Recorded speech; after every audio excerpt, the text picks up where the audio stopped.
gang mold using 5110F fast silicone. In this video, we're going to explain the process of making a silicone gang mold for little decorative bolts. Now, parts like this typically you're going to produce in the hundreds, if not more than that, for decorating sets, haunted houses, that sort of thing. So what we're going to show here is how to take a mold of an original object and then reproduce it as a gang mold for mass production. And as an added little bonus, we're also going to show how little parts like this can pair nicely with our Iron B metal coating. So more about that later. But for now, let's get started with the bolt that we're going to mold. Now this is a little nut and bolt that I had sitting around the shop. And we're going to mold it coming through a piece of foam core board, so the end result will look like a bolt that's holding a metal plate onto a surface. And parts like this are really popular for haunt interiors and themed environments, and again, really go well with the rust look. So we have a lot of customers that rust drywall, foam core, all kinds of surfaces, and then use that in conjunction with resin hardware like this to dress out a themed environment. Now the first thing we're going to do is prepare a piece of foam core board. We're going to cut a small hole in that so we can screw that nut and bolt together through the foam core board, and that allows the one side of that to be on the other side of the foam core board, and the business side, so to speak, the side we're going to mold, coming out the top. Now I'm applying a generous layer of Vaseline to the bolt here before I screw that nut onto it. And the reason for that is to keep the silicone from seeping down in between the two. So by doing that, by putting that Vaseline in there fairly generously, that prevents the silicone from seeping down. And this is a really good trick for molding any kind of mechanical parts where you're worried about silicone seeping into it. It's a good idea to fill up that part with Vaseline or pure petroleum jelly to prevent the silicone from then displacing the air inside the part. Now, once I've got that secured, I'm ready to glue a little mold tube around my part. Now, because this carriage bolt won't allow this to sit flat, I'm just going to use a couple of pieces of scrap Protolina clay for now. But later on, when I pour the silicone, I'm actually going to move this across the shop on a mixing bucket to allow that to sit flush and allow that carriage bolt to hang freely underneath. So now I'm securing that mold tube with some hot glue, and now ready to release our bolt and nut and of course the inside of that mold tube. And even though silicone doesn't really want to stick to those surfaces, always a good idea to do a light spray of Zip 301 mold release. Now, once I've released my part, I'm also going to flip this over and add a little bit more hot glue to the underside. And this is just to ensure that we don't have silicone leaking out from the bottom here. So just added insurance. You could also do this with another scrap piece of Protolina clay, but again, hot glue is a great way to fix all these things. And funny thing about hot glue, there seems to have been a change in some of the hot glue formulas over COVID.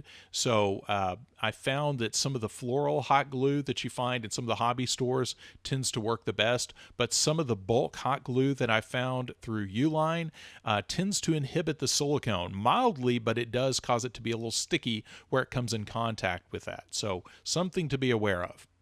Now we're going to mix a very small batch of 5110F platinum silicone. And 5110F, of course, is mixed 1-to-1 by weight or volume. Very simple silicone to use, 1-to-1 mix ratio, very low mixed viscosity, so it's easy to pour. It has about a 2500 centipoise mixed viscosity. So in most cases for simple molds, you won't have to vacuum degas, but always a good idea. Anytime you're making a silicone mold, it's always a good idea to vacuum degas your silicone. But this has a working time of about 6 to 8 minutes at 75 degrees and a 1-hour demold. So great for fast projects like this. And even though it is low viscosity, you can still thicken it up with our Thixo. Now, once we've got everything secured, we're ready to pour our silicone. And again, this is just a very small batch of silicone that I mixed up here, and I still had some left over. So always a good idea to keep some other little molds sitting around that you can use up that extra silicone. Now, while that silicone mold sets up, I'm going to go ahead and build the mold box for my gang mold. And this way I use my time wisely, contrary to the accusations of my 4th grade teacher, but I digress. But Now I kept this gang mold fairly small for the sake of this video. I didn't want to sit and cast nuts and bolts all day, so I just made this a 4-piece gang mold. So I'm making this box big enough to hold 4 bolts. And you could obviously do this technique to hold 10, 20, 30, 40, 50 bolts. It's all up to you and how big you want to make this. So I'm just making a row of 4 bolts. And again, right now I'm just building the mold box while that silicone sets up. And that way, when I'm ready to demold that, I can immediately transition to making that gang mold. So now I'm ready to hot glue that box together, and that way everything's ready to go. All I need to do is cast a few little bolts and put these in securely at the bottom of this new mold box, and then I'm ready to pour that gang mold.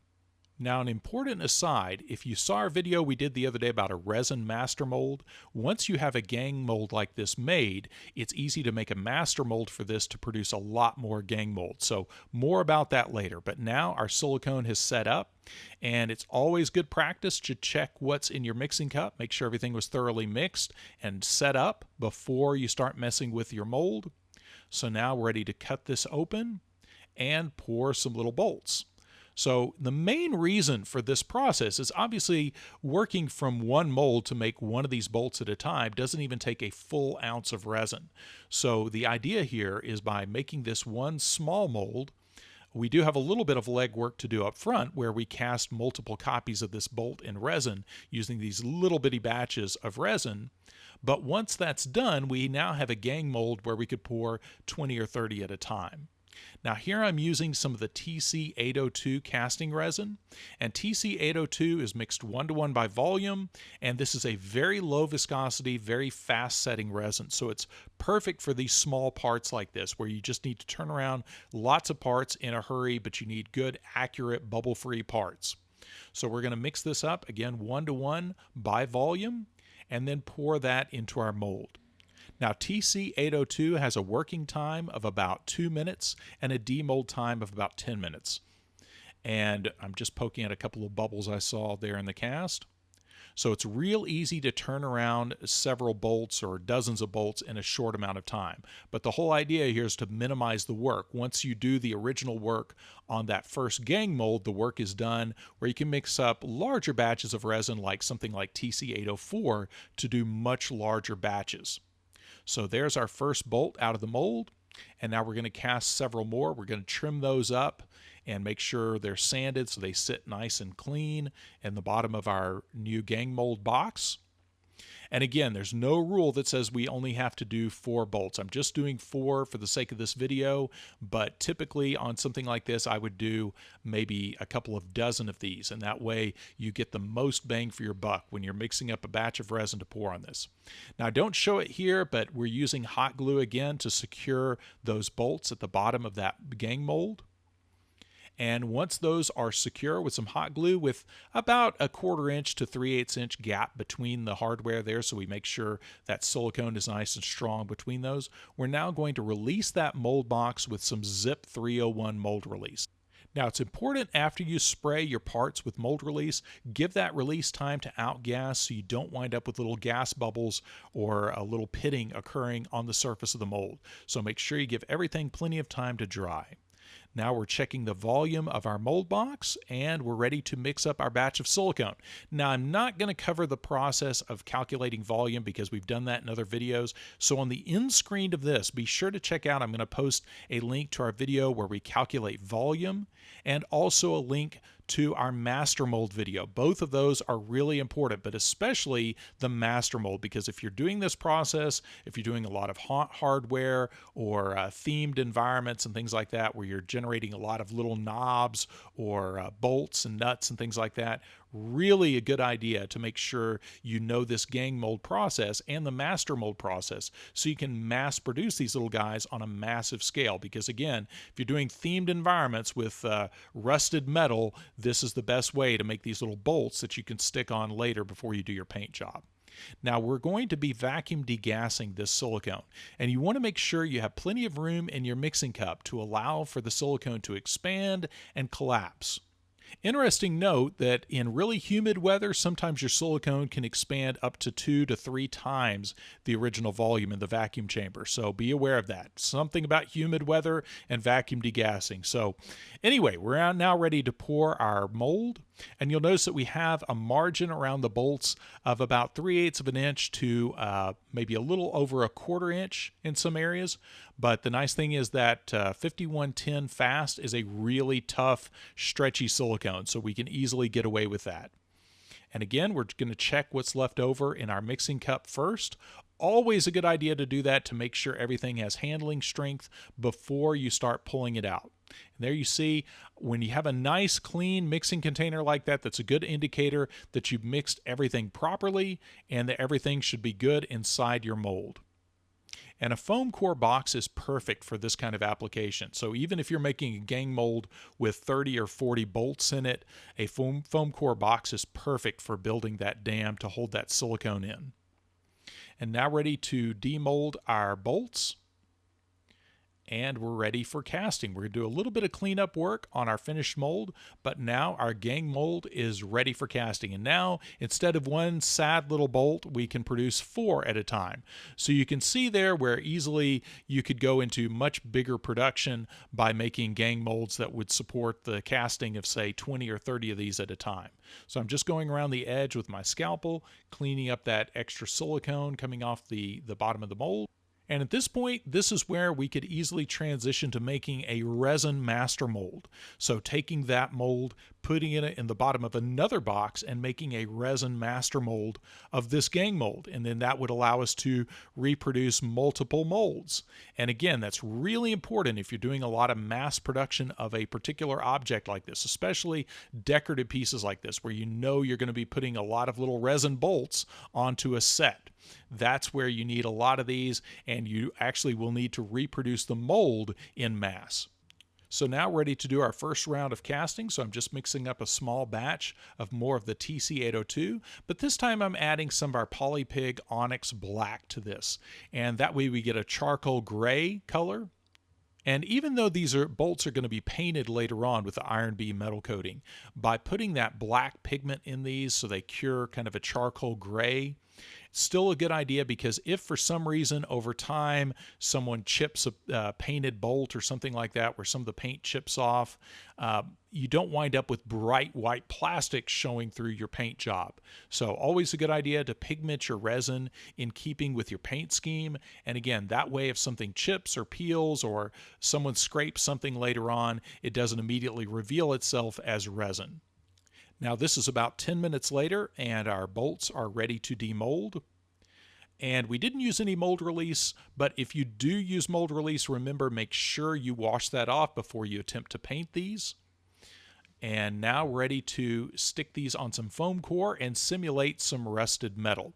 Now I'm just going to give a quick overview of the process of doing the Iron B metal coating and creating a rust effect on that. We have a lot of tutorials on YouTube on that, so be sure to check those out as well. But overall, the process is pretty simple. I typically use the Prime It primer. This is a water-based primer that sticks very well to a variety of resin surfaces and metal surfaces, plastics, all kinds of things. So Prime It primer is a great starting point. We actually have Prime It in a number of different colors. So I typically like to use the black Prime It when I'm doing the Iron B, because again, if for some reason you get a bare spot where you didn't get something covered with the Iron B, then you still wind up with something that's in that same paint scheme. You wind up with black, which still looks like aged iron.